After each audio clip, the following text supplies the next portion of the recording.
Warahmatullahi wabarakatuh. Perkenalkan, saya Anfal Fala Savana, NIM 1907026061. Di sini saya akan memaparkan proposal saya yang berjudul hubungan antara penyelenggaraan makanan dan aktivitas fisik dengan status gizi Taruna Akademi Militer Magelang. Yang pertama ada latar belakang, yaitu Taruna merupakan calon abdi negara yang sedang menempuh pendidikan di instansinya masing-masing. Semua taruna diwajibkan untuk mematuhi jadwal kegiatan untuk mengikuti berbagai pendidikan dasar.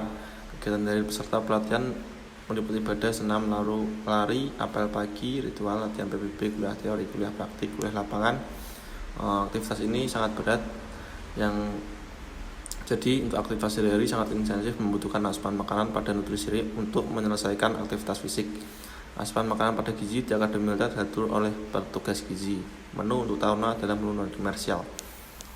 Pemeriksaan dan pengawasan makanan peserta pelatihan dengan tujuan untuk mencapai pengaturan menu yang seimbang. Secara keseluruhan serta tes kecerdasan, hal ini menunjukkan bahwa calon taruna yang diterima merupakan taruna yang memiliki status gizi baik. Status gizi baik dan aktivitas taruna yang sama dan terjadwal merupakan hal yang dapat mempermudah dalam menghitung kebutuhan gizi taruna. Selanjutnya ada rumusan masalah. Yang pertama itu bagaimana penyelenggaraan makanan dan taruna dilihat dari sisi kebutuhan gizi. Yang kedua, bagaimana kesesuaian asupan makanan dengan standar yang digunakan di Akademi Militer. Untuk tujuan masalah, mengetahui penyelenggaraan makanan taruna dilihat dari sisi kebutuhan gizi. Kedua, mengetahui kesesuaian asupan makanan dengan standar yang digunakan di Akademi Militer. Untuk manfaat penelitian, bagi peneliti menambah pengetahuan tentang penyelenggaraan makanan dan asupan gizi untuk taruna di Akademi Militer. Untuk bagi masyarakat umum, memberikan gambaran umum tentang penyelenggaraan makanan dan asupan gizi di Akademi Militer. Selanjutnya ada tinjauan pustaka. Yang pertama ada penyelenggaraan makanan. Pangan merupakan kebutuhan dasar manusia yang pemenuhannya menjadi hak asasi setiap rakyat Indonesia dalam mewujudkan sumber daya manusia yang berkualitas untuk melaksanakan pembangunan nasional. Pangan adalah segala sesuatu yang berasal dari sumber hayati dan air, baik yang diolah maupun tidak diolah, yang diperuntukkan sebagai tambahan pangan, bahan baku pangan, dan bahan lain yang digunakan dalam proses penyiapan, pengolahan, dan atau pembuatan makanan dan minuman. Kedua, yaitu ada kebutuhan dan kecukupan gizi dalam makanan. Pemenuhan kebutuhan nutrisi dan makanan yang cukup dapat mendukung fungsi normal tubuh. Untuk berfungsi, kelengkapan zat gizi dalam makanan harus terpenuhi dalam jumlah yang sesuai dengan kebutuhan tubuh. Nutrisi dalam makanan dapat diperoleh melalui asupan makanan sehari-hari. Penyelenggaraan usaha catering harus memperhatikan kandungan gizi dan kandungan berbagai bahan makanan yang digunakan untuk masakan-masakan. Sebaiknya kombinasi berbagai bahan makanan untuk menutupi kekurangan gizi salah satu bahan makanan.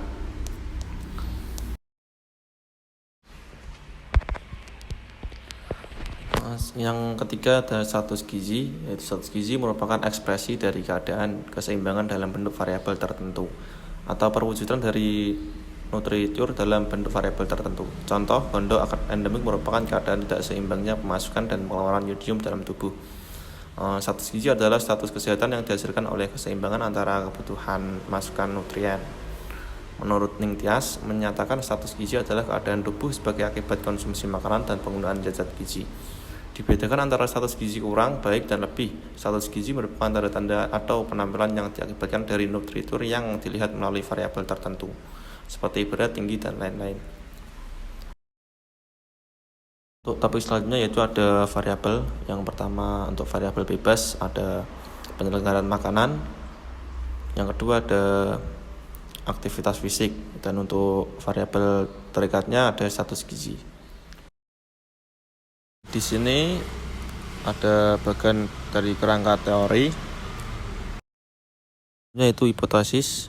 Yang pertama H0, yaitu ada hubungan antara penyelenggara makan dengan status gizi. H1 tidak ada hubungan antara penyelenggara makan dengan status gizi. Yang kedua, H0 ada hubungan antara aktivitas fisik dengan status gizi. H1 tidak ada hubungan antara aktivitas fisik dengan status gizi. Selanjutnya ada metode penelitian. Yang pertama, desain penelitian. Penelitian ini merupakan jenis penelitian non-eksperimental dan menggunakan pendekatan kuantitatif Desain penelitian ini menggunakan cross-seksional, yaitu desain yang mana observasi subjek penelitian dilakukan hanya sekali saja atau pengumpulan dan sekaligus. Yang selanjutnya ada populasi dan sampel. Untuk populasi adalah kumpulan atau keseluruhan individu yang akan diteliti. Populasi dalam penelitian ini adalah taruna di Akademi Militer Magelang. Populasi terdiri dari semua taruna dengan jumlah populasi 200 orang. Untuk sampel yaitu dibagi menjadi dua, yaitu kriteria inklusi dan kriteria eksklusi. Untuk kriteria inklusi merupakan batasan yang digunakan untuk menentukan perwakilan sampel dari total populasi atau kriteria populasi terjangkau. Pada penelitian ini, batasan kriteria inklusi diantaranya adalah taruna tahun kedua di Akademi Militer Magelang. Untuk kriteria eksklusi merupakan batasan dalam populasi yang tidak masuk ke dalam kriteria inklusi. Pada penelitian ini, batasan kriteria eksklusi diantaranya yaitu taruna tahun pertama dan tahun ketiga.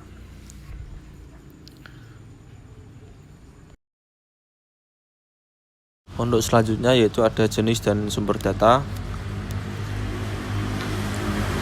Jenis dan sumber data. Sumber data dalam penelitian ini adalah subjek dari data yang diperoleh dari Suharsimi Arikunto.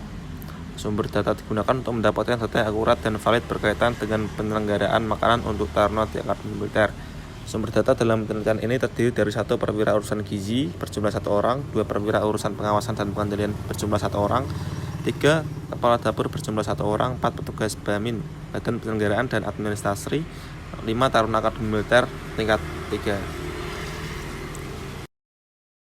Selanjutnya ada tahap prosedur penelitian. Yang pertama tahap persiapan. Pada tahap persiapan penelitian, peneliti mempersiapkan beberapa instrumen yang akan digunakan untuk meneliti.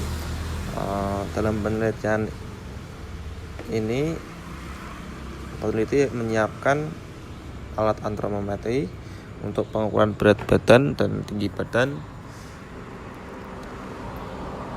kuesioner untuk diisi oleh responden. Yang selanjutnya ada tahap pelaksanaan. Peneliti memilih sampel, mengumpulkan sampel, menjelaskan mengenai penelitian yang akan dilakukan, memberikan informasi konsen tentang kuesioner yang akan diberikan peneliti. Selanjutnya ada metode analisis data. Yang pertama ada status gizi, kategori, gizi kurang, gizi baik, gizi lebih, obesitas. Untuk kode 1, 2, 3, 4. Selanjutnya yaitu ada penyelenggaraan makanan. Yang pertama ada baik dan buruk, kodenya 1, 2. Berikutnya ada aktivitas fisik, yaitu berat, sedang, ringan. Untuk kodenya 1, 2, 3. Selanjutnya yaitu ada metode analisis data. Pertama, data analisis univariat. Analisis ini digunakan untuk menganalisis masing-masing variabel meliputi penyelenggaraan makanan, aktivitas fisik, dan status gizi. Itu analisis bivariat, yaitu hubungan antara penyelenggaraan makanan dengan status gizi menggunakan uji gamma, hubungan antara aktivitas fisik dengan status gizi dengan uji gamma. Yang ketiga ada analisis multivariat.